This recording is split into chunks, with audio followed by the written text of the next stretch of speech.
Ya, primero que todo, muy buenos días. Voy a hablarles brevemente de un tema bastante interesante y en el cual creo que eh, con los cirujanos tenemos bastante camino en común desde el punto de vista que el trabajo mancomunado entre ambas especialidades puede ir en directo beneficio al paciente de una forma muy, yo diría, eficaz. Entonces vamos a hablar hoy día de imagenología de la vía biliar, algunos conceptos básicos para que entendamos bien cómo es el análisis de esta. Entonces, bueno, lo que vemos acá, ¿cierto? Es un hígado, ¿cierto? Un preparado anatómico y lo que vemos al lado derecho es un corte histológico de este parénquima hepático. Si fuéramos un poquitito más finos, lo que vemos acá, ¿cierto? Son los lobulillos portales y las venas centrales. Vamos a hacerle un poquitito más de suma a esto y nos damos cuenta que los hepatocitos, ¿cierto? Tienen un polo que se denomina vascular y otro polo que se denomina biliar, eh, mediante el cual, ¿cierto?, se va produciendo mediante diferentes procesos bioquímicos la producción de bilis que va finalmente a los canalículos biliares y posteriormente al sistema de drenaje de mayor calibre, ¿cierto? La división anatómica y funcional del hígado nos dice que se divide en 8 segmentos funcionales que tienen, ¿cierto?, una irrigación individual y que por lo tanto, del punto de vista funcional, son independientes. Y es así como podemos ir viendo cómo se va conformando, siendo a través de estos canalículos biliares, la vía biliar revestida por epitelio biliar y siendo dando origen a esta configuración de los diferentes ramas que van drenando, ¿cierto?, la producción de vía biliar en los diferentes segmentos, dando origen a los conductos hepáticos anterior, perdón, dando origen a los conductos hepáticos derecho e izquierdo. El conducto hepático derecho, ¿cierto?, se forma de la unión del conducto hepático anterior y posterior, y el conducto hepático izquierdo, ¿cierto?, se forma de la unión, ¿cierto?, del drenaje de la vía biliar de los segmentos laterales, que son el 2 y el 3, del segmento 4 y el segmento caudado, que puede drenar tanto al conducto hepático izquierdo como al derecho, ya siendo un poco más frecuente el drenaje hacia el lado izquierdo.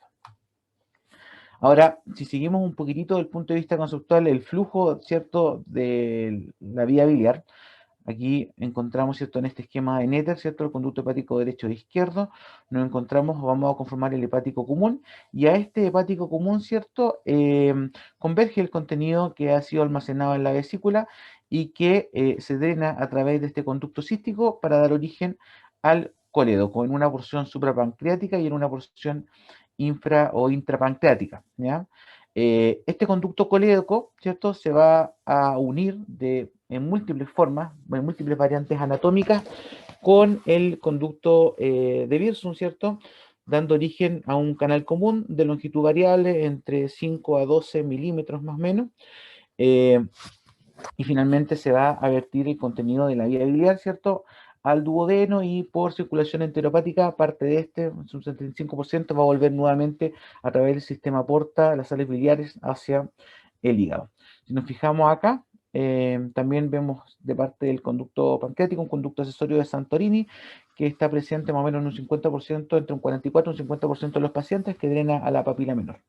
Y es importante la imagen que les pongo acá como en la segunda del esquema de izquierda a derecha, porque nos damos cuenta que todo este sistema de canalículos de la vía biliar, ¿cierto?, no está solo, está inmerso, ¿cierto?, en una anatomía que es mucho más compleja.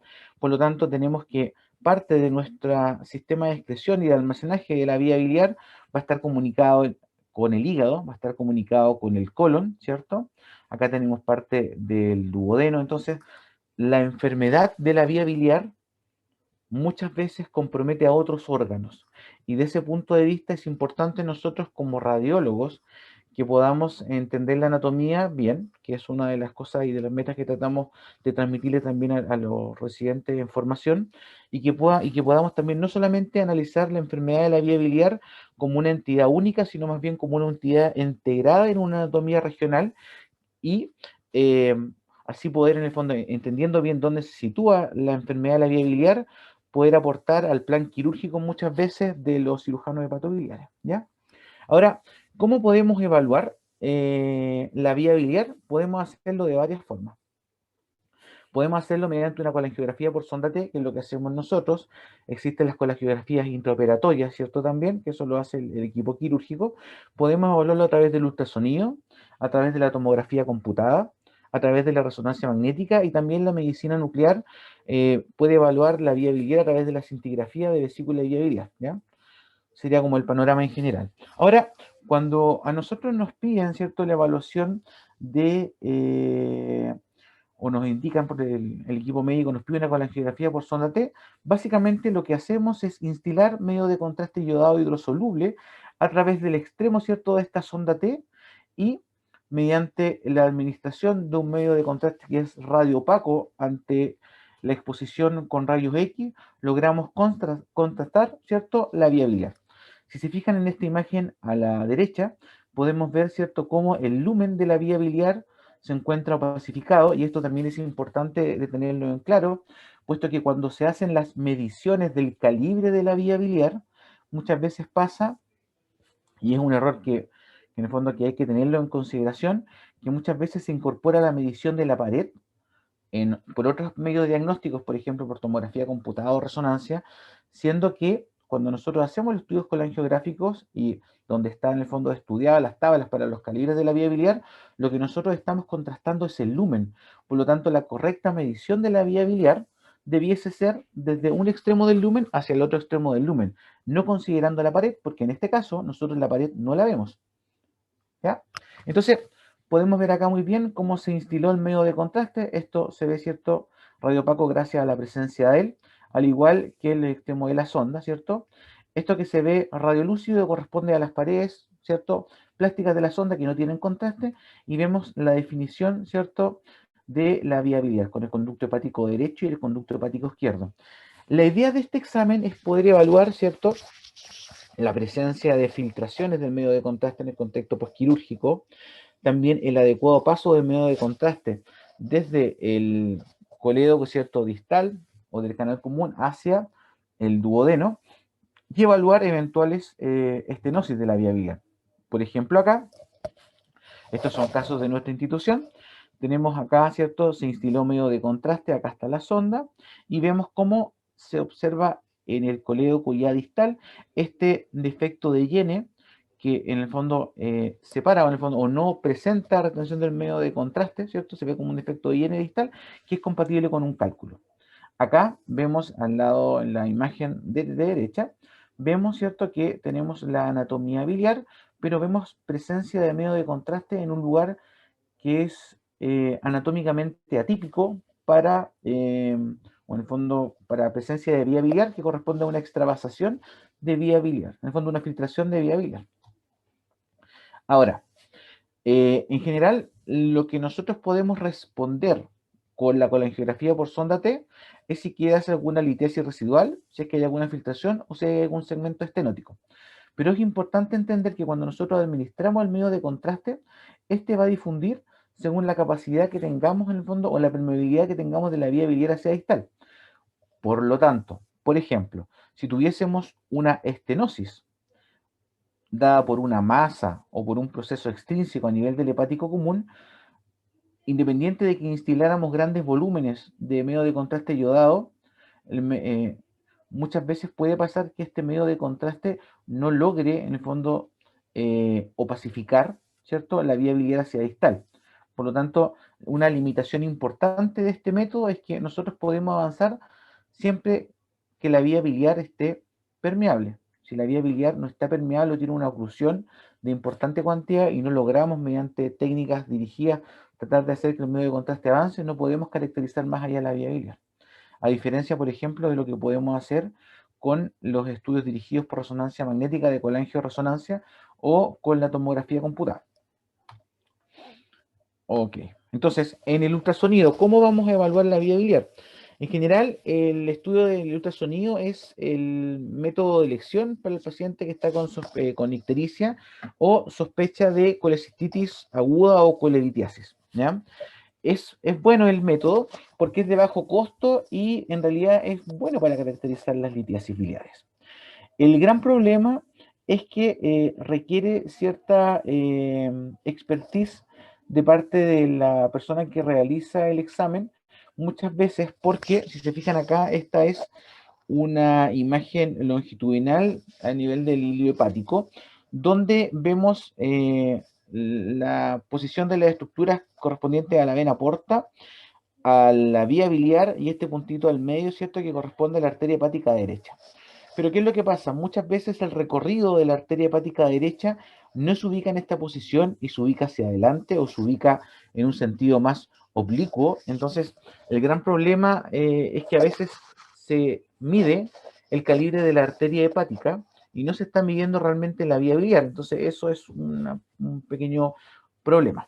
El segundo problema es que también depende un poco la evaluación de la vía biliar más distal, depende de la cantidad de gas que tenga el tubo digestivo alto y la cantidad de líquido también que puede haber circundante al extremo distal del colédoco. Muchas veces, bueno, acá tenemos un ejemplo, ¿cierto? Tenemos el estómago y el gas da un artefacto, ¿cierto? De sombra sucia que determina que las estructuras que se encuentren posterior a esta no puedan ser caracterizadas. Por ende, si nos recordamos un poco de las primeras imágenes y entendemos que el colédoco intrapancreático drena hacia el duodeno, ¿cierto? Y en el duodeno tenemos gas, es una limitante que muchas veces puede hacer que la pesquisa de litiasis, de coleocolitiasis distales, sea baja, ¿ya? Por ejemplo, acá, bueno, esta imagen sí está, nos ayuda bastante, el paciente también era delgadito, y vemos, ¿cierto?, esta misma configuración, como les comentaba yo, una vía biliar, acá tenemos este pequeño puntito que corresponde a la arteria hepática derecha, y acá atrás la porta. Los planos anatómicos no son tan estrictos como los planos que les mostré en la primera imagen, puesto que muchas veces se genera son planos en el fondo parasagiitales para poder encontrar o para poder demostrar adecuadamente el hallazgo. Y en este caso lo que estamos mostrando es esta imagen ecogénica que determina sombra acústica posterior en el colédoco distal que corresponde a una colédocolitiasis, ¿ya? La idea de este examen y del ultrasonido es que tanto para la caracterización de la vía biliar como para el análisis de la vesícula es bastante bueno y es bastante, uno en el fondo tiene la posibilidad de poder ir explorando en tiempo real y es de bajo costo y el ultrasonido actualmente en los centros de salud es bastante accesible, no solamente al personal de radiólogos, sino que también muchas veces al médico general, razón por la cual también es menester que en el fondo entiendan algunos conceptos básicos para poder realizar este examen. Ok, entonces, bueno, el ultrasonido también sirve, ¿cierto?, para caracterizar la vesícula con una porción fúndica, una porción del cuerpo, el bacinete y, como les mostré anteriormente, el conducto cístico, que habitualmente no se ve claramente en el ultrasonido, muchas veces porque el calibre del cístico es muy pequeñito y no logramos demostrarlo o se pierde muchas veces entre el gas que proyecta el intestino, ¿ya? Pero si nos situamos en el rendimiento que tiene el ultrasonido, ¿cierto? Vamos a ver que la vesícula se logra ver bastante bien con este contenido anecogénico que corresponde a la bilis. Y nos sirve muy bien, ¿cierto?, para poder identificar en su lumen estas imágenes ecogénicas con sombra acústica, la mayoría de las veces que corresponden a litiasis. ¿Ya? La litiasis vesicular puede estar en la región declive, como no, y eso solamente va a depender de la densidad que tenga esta respecto a la bilis. Si la densidad de los cálculos son menores a la densidad de la bilis, los cálculos pueden estar flotando, y eso no significa que no sean cálculos, ¿ya? Otro ejemplo también que nos puede ayudar para detectar el ultrasonido, y debería ser el método de elección para la pesquisa de este hallazgo, es de la colecistitis aguda, ¿ya? Una vesícula sobredistendida con un cálculo impactado y un signo de Murphy ecográfico positivo, debiese ser todos los elementos para que podamos hacer el diagnóstico. La colecistitis aguda litiásica no debiese llegar a otro método de estudio, no debiese ser diagnosticado por otro método de estudio, ¿ya? Y el otro concepto también que es importante aclarar es que la colecistitis aguda por ultrasonido cursa con pared fina. Habitualmente los libros dicen que uno de los criterios es que la pared de la vesícula se encuentra engrosada más allá de 3 milímetros. Y claro, efectivamente, si nosotros ¿cómo se llama esto? Vemos una evolución natural de la enfermedad y cuando ya la congestión venosa secundaria a la sobredistensión, ¿cierto? De la presión hidrostática radial que se genera sobre las paredes de la vesícula ha pasado y ha evolucionado en un tiempo bastante largo y prolongado. La isquemia venosa en una primera instancia va a determinar, ¿cierto? Congestión y engrosamiento de la pared. Pero en una primera instancia de la injuria, la vesícula es de pared fina. Y bueno, les traigo este caso también del J, que es un paciente que efectivamente tenía un cálculo impactado en el bacinete con una vesícula sobredistendida con un MELFI positivo. Se diagnosticó como colecistitis aguda por ultrasonido. Eh, Quizás la presencia de la pared fina y los parámetros inflamatorios que no eran aún concluyentes para una colecistitis aguda hizo un poco ser más cauto al equipo médico y el paciente se fue de alta y volvió posteriormente al poco tiempo y lo que finalmente volvió con el mismo cálculo impactado y se fijan ahora está una colangio, pero la pared está engrosada. Entonces va a depender mucho del tiempo en el cual pesquisemos la enfermedad para encontrar el hallazgo.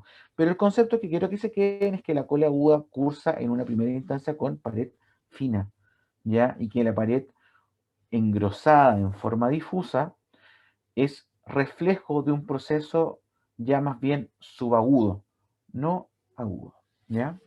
Entonces es importante tener ese concepto claro. Otra cosa que también es importante que muchas veces, en el fondo, esto es una unidad diagnóstica que tenemos que hacer también en conjunto con el médico. Entonces a veces nos preguntan cólico biliar versus colecistitis aguda. Nosotros por imágenes lo que vemos es una vesícula que está... no existe la imagenología del cólico biliar, ¿ya? Porque del punto de vista de la evolución, acá nosotros decimos que, claro, es un cólico biliar cuando el cálculo se impacta, ¿cierto? Y después este cólico biliar puede complicarse o no, pero del punto de vista de la imagenología, la herramienta que tiene el radiólogo le va a decir, ¿tiene cole aguda o no tiene cole aguda? En el fondo, ¿tiene un cálculo impactado con vesícula sobredistendida y Murphy positivo? ¿Sí o no?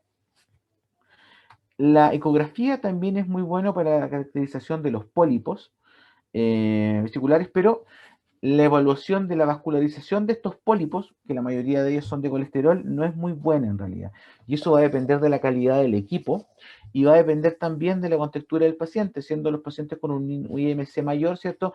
Mucho más difícil la evaluación de la vascularización del pólipo. ¿Y por qué sería un elemento importante quizás considerar la evaluación del pólipo?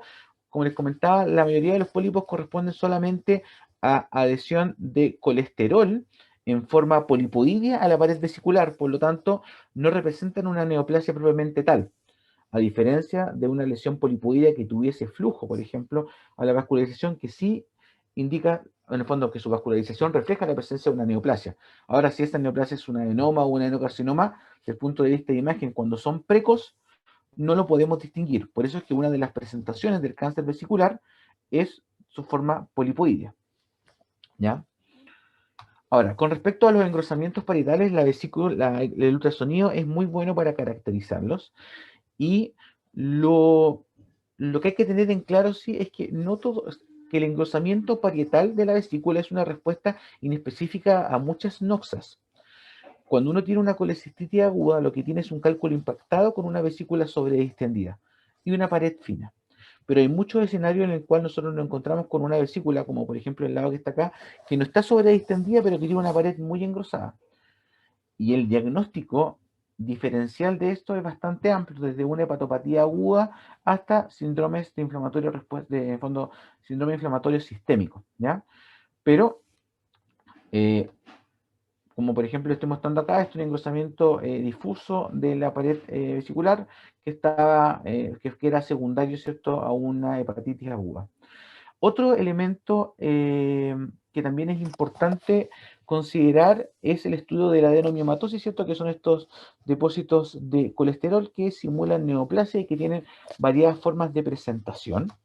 Eh, un elemento que ayuda bastante al radiólogo es la presencia, ¿cierto?, de este artefacto en cola de cometa o ring down, que está determinado por los ecos que se generan de los depósitos de cristales en la pared y que orientan en el fondo y que uno sella el diagnóstico de adenomiomatosis. O también, por ejemplo, como en este caso, la presencia de pequeñas áreas quísticas dentro del engrosamiento. Si no tenemos esto presente, no podemos hablar de esa entidad. no existen las adenomiomatosis atípicas en ultrasonido, así como no existen tampoco los hemangiomas atípicos por ultrasonido.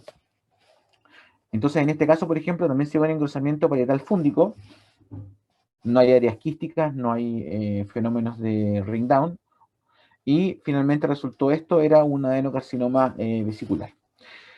¿Para qué nos sirve la tomografía computada en la evaluación de la patología biliar? En general, la sensibilidad para la litiasis de origen biliar es baja, encontrándose en la literatura una sensibilidad entre un 60 a un 75%, incluso puede ser más baja, y está dado principalmente porque la densidad de los cálculos tiende a ser isodenso respecto a la bilis, por lo tanto uno no logra poder hacer la distinción, salvo por ejemplo que haya medio de contraste en la vesícula por excreción vicariante, que permitiría, por ejemplo, delimitar quizás los contornos de algunos cálculos. Pero la mayoría de las veces no es buena para caracterizar litiasis. Por lo tanto, si yo quiero saber si un paciente tiene colecistolitiasis, el estudio es un ultrasonido, no tomografía computada. Pero sí la tomografía computada nos sirve principalmente y ayuda mucho en la tipificación de la neoplasia biliar. Y entendiendo neoplasia biliar, tanto la patología neoplásica de la vesícula biliar como la patología de la vía biliar intrahepática y extrahepática, porque todo en el fondo el revestimiento de ambas estructuras es colangiocelular, por lo tanto el tipo de manifestación imaginológica es bastante similar. En este caso, por ejemplo, también de nuestro centro, se ve, ¿cierto?, una vesícula muy poco distendida, pero con un cálculo central, y le llamó la atención al médico que realizó el examen que había un área, ¿cierto?, mal delimitada, con áreas un poco isocogénicas, otras más hiperecogénicas, que estaba circundante al lecho vesicular, y a este paciente, por el contexto de una sospecha de una neoplasia, se le hizo una tomografía computada, que mostró que en realidad esta área era mucho más extensa. Fíjense acá el reemplazo casi completo del lóbulo hepático derecho y parte del segmento 4 por una masa hipovascular confluente centrada en el lecho vesicular, y esto era compatible con un adenocarcinoma de vesícula con extensión al parénquima hepático. También la tomografía sirvió en este caso para demostrar un hallazgo secundario, que era la presencia de nódulos parcialmente confluentes o mentales y ascitis, que era compatible con una carcinomatosis peritoneal. Otra utilidad, por ejemplo, es en lesiones que son dudosas del punto de vista si es que tienen vascularización o no. Esta lesión era una lesión, teníamos, ¿cierto?, el calculito, tenemos presencia de barro biliar, que se ve ecogénico sin artefacto de sombra acústica, pero teníamos esta imagen que al médico que realizó el estudio quedó la duda si podía corresponder a... puede corresponder a un pólipo o en el fondo a un molde de barro biliar. Se realizó el estudio con tomografía computada que demostró que este engrosamiento, que en el fondo que esta imagen polipoidea captaba con el medio de contraste y correspondía a un adenocarcinoma también.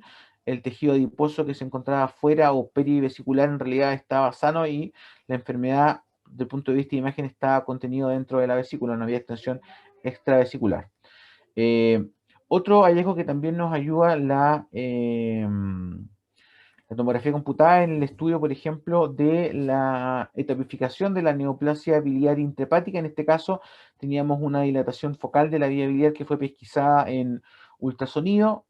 Estaba la sospecha del clínico de una posible neoplasia, y vemos, ¿cierto?, como en la región central hepática existe un área de realce progresivo que determina dilatación, estenosis y dilatación secundaria de la vía biliar, que era concordante con un hepatocarcinoma, perdón, un colangiocarcinoma central de la carina con extensión hacia el parénquima hepático, y estas pequeñas imágenes hipervasculares correspondían, ¿cierto?, en la exploración dinámica a ramas de la arteria hepática que estaban completamente englobadas por la neoplasia, hecho que también ayuda un poco a la planificación quirúrgica del cirujano, ¿ya?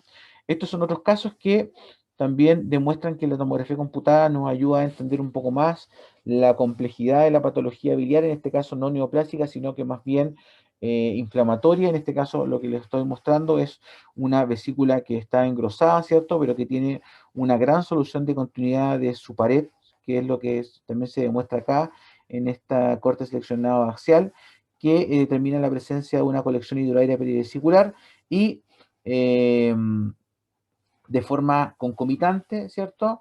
Esto correspondía a parte del colon transverso proximal y se veía o se demostró también una comunicación entre el lumen vesicular con el colon, por lo tanto este era un paciente que tenía una colestitis aguda perforada y además con una fístula colecisto-colónica. Entonces, el TAC también nos ayuda en la patología aguda a poder encontrar hallazgos secundarios que mediante el ultrasonido hubiese sido más difícil pesquisar. Este otro caso también del hospital, un paciente que venía por sospecha de obstrucción intestinal y lo que destacaba en las imágenes era la presencia de una vesícula muy o escasamente distendida con un trayecto lineal con densidad aérea que comunicaba al duodeno y asas de intestino delgado dilatadas, en cuyo extremo distal se encontraba esta imagen densa correspondiente a un cálculo. Esto era un hilio biliar. Ahora, con respecto a la resonancia magnética, es útil en el diagnóstico de la colelitiasis con una sensibilidad entre un 94 y un 97%. ¿Por qué ustedes dicen, bueno, la resonancia magnética es una secuencia o es parte de la familia de la secuencia de resonancia magnética que son ponderadas en T2? Yo, como les comenté en la clase pasada de nociones básicas de radiología de abdomen, eh, el líquido en general tiende, una vez que uno lo excita con un pulso de radiofrecuencia, tiende a liberar su energía de forma muy tardía. Por lo tanto, si yo pusiera un micrófono a escuchar la señal del agua y la pusiera en por ejemplo, tengo un abdomen y ese abdomen lo estimulo con un pulso de radiofrecuencia, que en el fondo es como el principio físico de la resonancia magnética, y pongo un micrófono y al minuto y me pongo a escuchar quiénes son los tejidos que emiten señal, voy a ver que todos los tejidos emiten señal. Si lo pongo a los 3 minutos, ya no van a ser todos los tejidos que emiten señal, puesto que la energía que lo excitó ya ha sido reintegrada al sistema y por lo tanto están en equilibrio. Pero si yo pongo, por ejemplo, el micrófono y lo sigo, en el fondo, sigo escuchando la señal y la escucho a los 5, a los 10 minutos, la única señal que va a seguir emitiendo sonido y que yo voy a poder captar y transformar y desplegar como una imagen va a ser la señal de los líquidos. Por lo tanto, eso es en el fondo es una herramienta que me permite poder caracterizar las estructuras que tenga el líquido y en este caso, como la vía biliar contiene bilis, ¿cierto? Que es de contenido líquido, me permite caracterizar muy bien la anatomía de la vía biliar. Lo interesante de esto, a diferencia de la tomografía computada, que la tomografía computada lo que hace es que si bien puede evaluar la vía biliar, eh, el principio físico de la tomografía computada se basa en la atenuación de una radio X y muchas veces se genera volumen parcial. Entonces los detalles que son más chicos muchas veces van a pasar inadvertidos porque la información contenida en un voxel no solamente va a ser propia de la viabilidad, sino que también de las estructuras contiguas.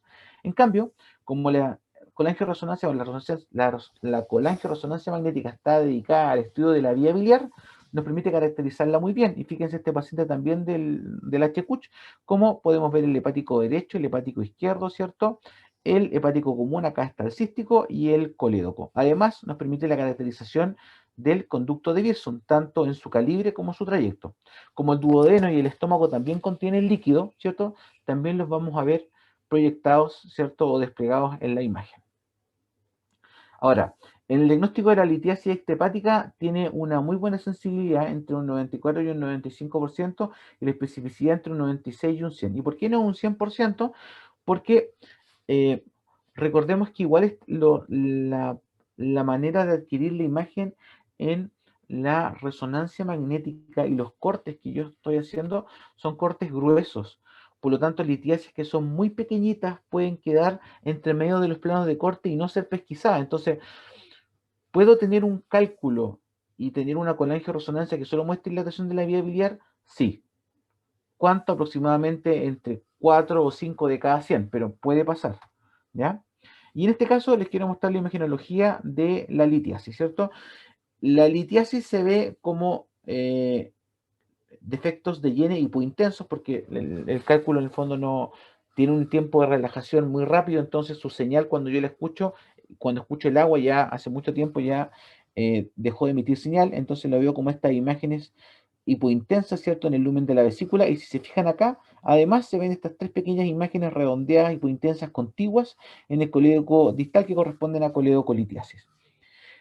Es lo mismo que les estoy mostrando, solamente que estas son secuencias dirigidas o secuencias colangiográficas, en las cuales yo les comentaba que solamente me dedicaba a escuchar la señal del agua, pero si escucho la señal de todos los órganos que se ubican, ¿cierto?, en el abdomen, voy a ver esta imagen que es una imagen desplegada en T2 y la puedo reconocer, ¿cierto?, porque el líquido cefalorraquídeo se ve hiperintenso.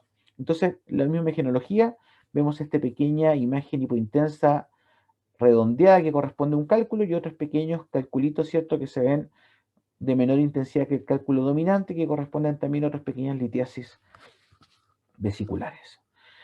Pero no solamente sirve ¿cómo se llama esto? La colegio-resonancia para ver la presencia de cálculos, sino que como tiene la capacidad de poder definir también la vía biliar, nos hace mucho más evidente algunos hallazgos, como por ejemplo el que les voy a mostrar.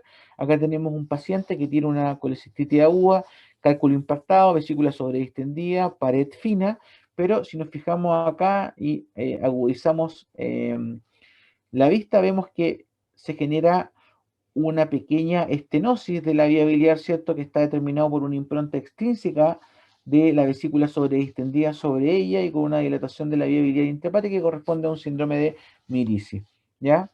Otro aporte que también nosotros podemos hacer y que sirve mucho al cirujano en el planteamiento quirúrgico es la presencia de anomalías de la vía biliar. En este caso vemos como de forma anómala los conductos hepáticos posteriores drenan en concomitancia con el cístico hacia la vía biliar. Por lo tanto, el paciente, por ejemplo, si nosotros no somos capaces de mostrarle esta información al médico tratante, puede ligar el cístico y generarse una fuga biliar. Entonces es bastante importante estos hallazgos auxiliares para el planteamiento y la ayuda de la planificación quirúrgica para el cirujano, ¿ya? Ahora, lo que yo les comentaba también, por ejemplo, fíjense en este caso, es muy distinto a lo que les mostraba previamente. Existe una distorsión de la arquitectura casi completa de la vía biliar, ¿cierto? Donde se ven estos segmentos dilatados, estas áreas más bien estenóticas, acá también hay otra, acá hay una dilatación focal de la vía biliar y acá prácticamente no hay representación de esta. Este era un paciente que venía por sospecha de colangiocarcinoma, y la resonancia magnética tiene, además de la propiedad de caracterizar en secuencias colangiográficas la vía biliar, nos da la opción a través de una secuencia que se llama difusión de poder ver si es que existen lesiones o masas que restringen en difusión. Este paciente se ve acá también en una adquisición coronal, ¿cierto? Que no había ningún foco de restricción en secuencia de difusión, no había ninguna masa. Por lo tanto, estos hallazgos de esta dilatación tanto iliar como hacia distal, eran concordantes con una colangitis esclerosante. También nos ayuda, ¿cierto?, para poder ver a otras, por ejemplo, variantes anatómicas o anomalías de la vía biliar, como por ejemplo esta gran dilatación focal de la vía biliar, ¿cierto?, en relación a la papila, compatible con un coledococelio. Unas breves palabras del páncreas, para no extenderme mucho, me pidieron hablar un poquitito de él. En general, el páncreas, si lo ya conversamos un poco, ¿cierto? Que tiene un conducto pancreático principal y un conducto accesorio de Santorini y que se ubica también en relación a varias estructuras, por lo tanto su enfermedad generalmente no está sola, sino que se acompaña de enfermedad de las estructuras circundantes. Y si lo ubicamos desde el punto de vista espacial, vamos a ubicar el páncreas en el retroperitoneo, en particular en el espacio pararrenal anterior, ¿cierto? Recordar que el retroperitoneo es un espacio de tejido adiposo separado por fascias que pueden ser, en el fondo, sirven como hitos de diseminación tanto de procesos inflamatorios como procesos neoplásicos. En ultrasonido, el páncreas tiende a ser más bien isoecogénico o un poquitito más hipoecogénico respecto al parénquima hepático, y en la medida que el paciente envejece o tiene un mayor contenido, un mayor IMC secundario a infiltración lipídica, está más gordito, tiende a ser más hiperecogénico, ¿ya? En general, para la patología inflamatoria, el páncreas no es bueno, se requiere cierto entrenamiento para poder pesquisar los hallazgos. Si se fijan acá, es muy sutil, se ve un páncreas que quizás está aumentado de tamaño, pero lo que destacaba más era la presencia de edema, ¿cierto? Hacia la cara anterior de la cabeza y cola, que era compatible con una pancreatitis aguda. También podemos ver muchas veces en el páncreas calcificaciones o litiasis del conducto que determinan dilataciones focales, pero eh, estos pacientes igual tienen que ir a estudio complementario porque el ultrasonido no es el método de examen para la evaluación de la neoplasia, que sí es la tomografía computada, ¿ya? En este caso también la tomografía computada en el contexto de patología inflamatoria nos demuestra, ¿cierto? En contexto inflamatorio de una pancreatitis nos puede mostrar las áreas de necrosis eventuales del parénquima o la presencia de colecciones, ¿ya? Eh, Como les comentaba también, en el caso de la neoplasia, aquí tenemos una neoplasia pancreática, que la idea de ella era mostrar cómo se generaba infiltración de la vena porta y parte de la vena mesentérica superior en más de 180 grados, lo que determina criterios de irresaquibilidad. Por lo tanto, la tomografía es el método de estudio de elección para la tipificación de la neoplasia pancreática y ver si esta es resecable o no. Y también nos sirve para evaluar si es que esta neoplasia tiene o no signos de recidiva local. Como por ejemplo acá, este es un cáncer de páncreas operado que se evaluó, ¿cierto?, a los 3 o 4 meses y se vio que tenía esta pequeña recidiva en relación a los tips quirúrgicos. Con respecto al páncreas en resonancia magnética, nos sirve para evaluar las lesiones quísticas pancreáticas, que son bastante frecuentes. Recordar que en el páncreas no existen los quistes simples, salvo en entidades bien puntuales. Entonces, el estudio de las lesiones quísticas pancreáticas es con resonancia magnética y las secuencias colangiográficas, como por ejemplo en este caso, que viene una lesión quística pancreática, nos permite, ¿cierto?, evaluar la comunicación de estas lesiones, ¿cierto?, o no, con la vía biliar que nos orienta, por ejemplo, a neoplasias mucinosas ductales, ¿ya?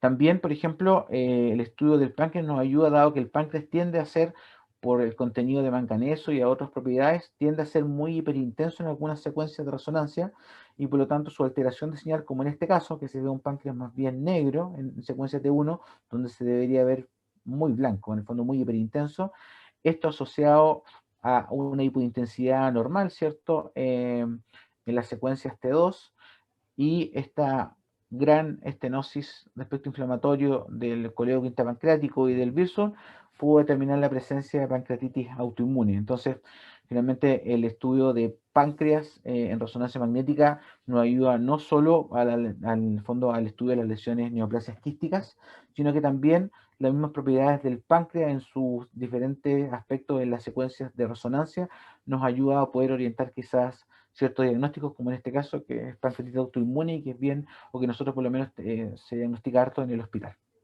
Así que en realidad era harto tema, traté de ser lo más sucinto posible, espero que no se hayan quedado dormidos y que les haya sido de utilidad.